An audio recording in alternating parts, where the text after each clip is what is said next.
Calaroga Shark Media. From Los Angeles, where we got ourselves a cushy landscaping gig, this is Ballot. Meanwhile, I hope you don't get sick because the guy in charge of health doesn't know what he's doing. Let's hit this. I'm Patrick Gutfield, and Robert F. Kennedy Jr. went before the Senate Finance Committee yesterday. And let me tell you, it went about as well as you'd expect when a vaccine skeptic has to explain why he's running the nation's health department. The man looked like he was trying to defend his doctoral thesis on why mercury in thermometers is actually mind control. Kennedy's been having quite the month. He fired the CDC director, Susan Monterez, which led to a mass exodus of top health officials faster than people leaving a timeshare presentation. When asked why he fired her, Kennedy said he'd asked Monterez if she was trustworthy, and she said no. Now, I don't know about you, but if someone asks me if I'm trustworthy and I say no, that's not honesty. That's a cry for help. The whole thing started when Kennedy apparently asked Monterez to pre-approve recommendations from his newly assembled vaccine advisory panel. This panel, by the way, is stacked with people who have about as much faith in vaccines as I have in airline food. When Senator Ron Wyden asked Kennedy if he really did what Monterez claimed in her Wall Street Journal op-ed, Kennedy flat out said she was lying.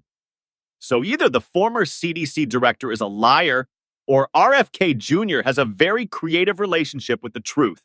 Place your bets. Republican Senator Bill Cassidy from Louisiana really went after Kennedy, which was surprising since Cassidy had previously supported him. Cassidy pointed out the obvious contradiction. How can you praise Operation Warp Speed for saving millions of lives while simultaneously canceling $500 million in vaccine funding?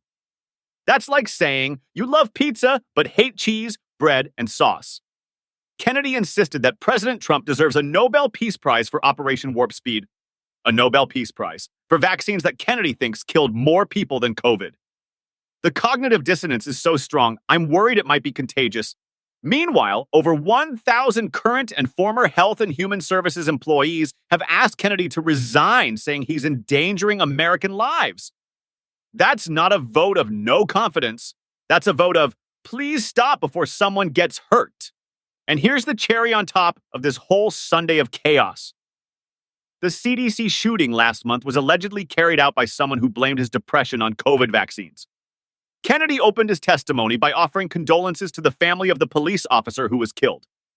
The irony is so thick, you could cut it with a scalpel, assuming Kennedy believes scalpels are safe and not part of big medical's conspiracy. The White House press secretary defended Kennedy by saying he's taking flack because he's over the target. Well, if the target is public health credibility, then yes, he's definitely over it. Way, way over it. He's in a different zip code from it.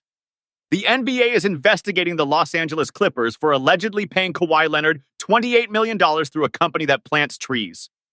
And before you ask, no, Leonard was not out there with a shovel and a watering can. This was apparently the world's most expensive no-show job since we elected someone president and all they do is play golf. Here's how this works. Clippers owner Steve Ballmer funded a company called Aspiration, which does tree planting. Aspiration then paid Leonard's company, KL2 Aspire LLC, $28 million for what appears to be absolutely nothing. The contract literally included a clause saying Leonard could decline to proceed with any action desired by the company. Pablo Torre broke this story on his show, Pablo Torre Finds Out, which sounds like the most dangerous program on television for professional sports.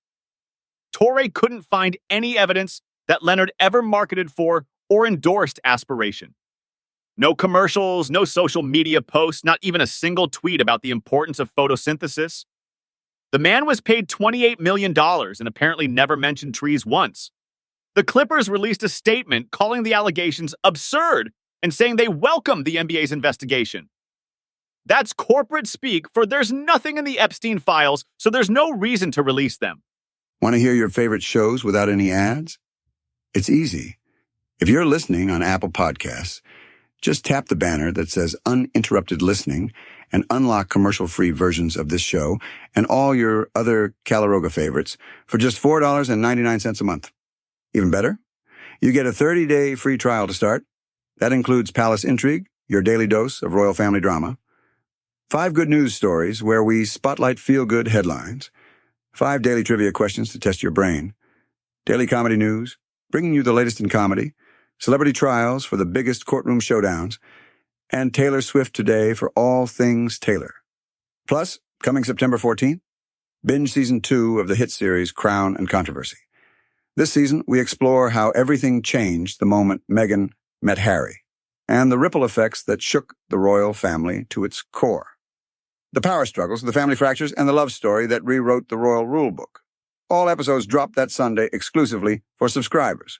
Go ad-free, binge more, and never miss a beat. Tap uninterrupted listening now. Survivors of Jeffrey Epstein held a press conference demanding the Trump administration release all documents related to the late financier and convicted sex offender. The timing was about as comfortable for the White House as a root canal during an earthquake. Chauncey Davies, an Epstein survivor, shared details about the relationship between Epstein and Trump that paint a picture of two men who were considerably closer than distant acquaintances.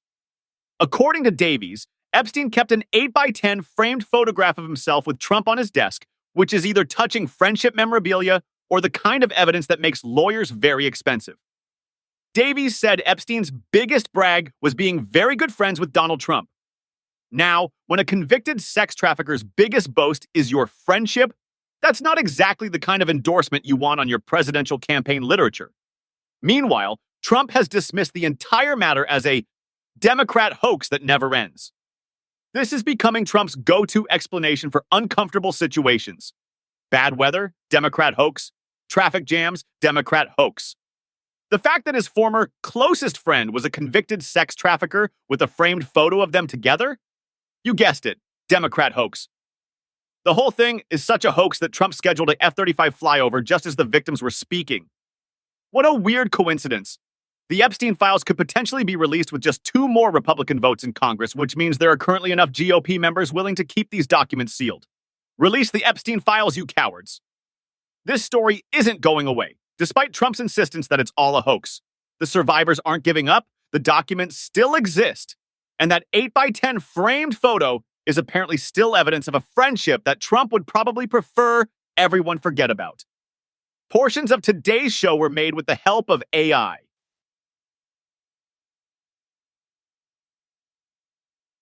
Hey Swifties, it's Allie from the podcast Taylor Swift Today, your ultimate source for everything Taylor.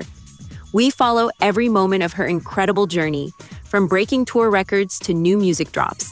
And now we're covering the most exciting era yet, Taylor's engagement to Travis Kelce. Get all the wedding speculation, fashion predictions, venue rumors, and relationship updates you crave. New episodes drop every Sunday, but with so much happening in Taylor's world, we're bringing you bonus episodes throughout the week. Don't miss a single detail of this fairy tale romance. Follow Taylor Swift Today on your favorite podcast player right now. Stay fearless. From Calaroga Shark Media comes Celebrity Trials, the explosive new podcast that exposes the truth behind America's most captivating cases. I'm Reed Carter, and I'll take you inside real-live daily trials and classic celebrity cases where fame, power, and justice collide.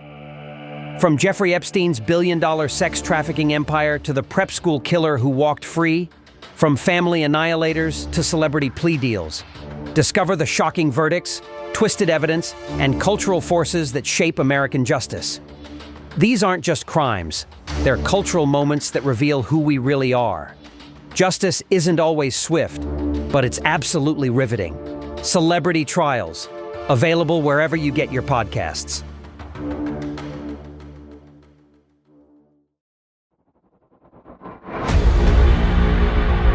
You can call me James. I spent 23 years designing aircraft that officially don't exist for agencies you think TV made up. Until I started asking the wrong questions. Navy ships are recording objects moving at impossible speeds. Infrastructure is failing in coordinated patterns. The moon looks smaller than it did 10 years ago. None of this is a coincidence. The official explanations don't add up. This is Paranormal Aliens, where we connect the dots they don't want connected. If you're hearing this, you know where to get podcasts. Follow Paranormal Aliens. New episodes weekly until they shut me down.